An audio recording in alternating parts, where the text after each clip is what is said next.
स्वप्नील जोशी म्हटलं ना की बॅक ऑफ द माइंड की हा माणूस लहानपणापासून काम करतोय.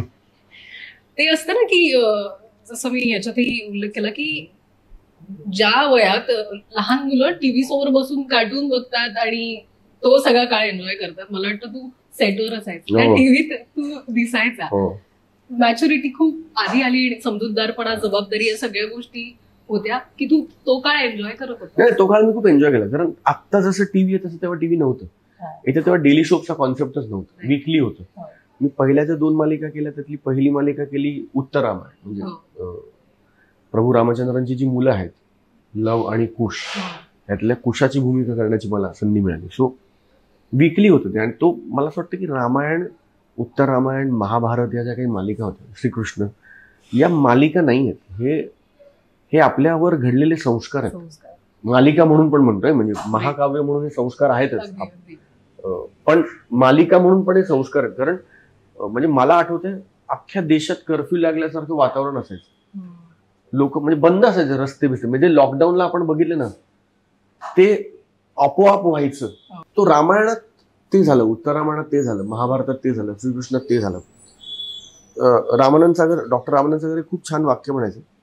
ते असं म्हणायचे की ते नेहमी मला सांगायचे लहानपणी की तू जे करतोस, हिंदीत सांगायचे ते, की आप जो, प्रभूजी म्हणायचे ते मला, कारण प्रभू रामांची मुलं ना, त्यामुळे ते प्रभूजी म्हणायचे की प्रभूजी आप जो कर रहे हो वो आसान नहीं है.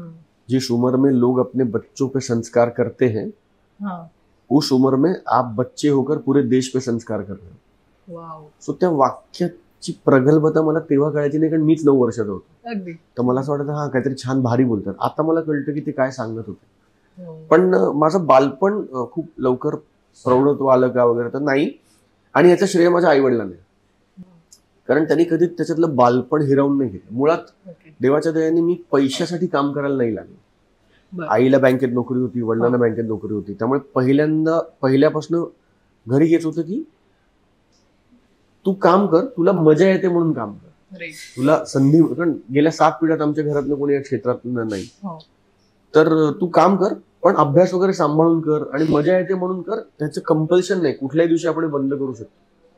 आणि एकीकडे शिक्षण सुरू होतं, शिक्षणात मी बऱ्यापैकी हुशार होतो. मी BCom केलंय, LLB केलंय. सो चालू होतं ते. त्यामुळे मला नाही वाटत मी ते बालपण वगैरे हरवलं. मी खूप एन्जॉय केलं. पण त्या प्रोसेसमुळे पुढच्या कामामध्ये अर्थात त्या गोष्टीची मदत झाली असेल. हो, 100%.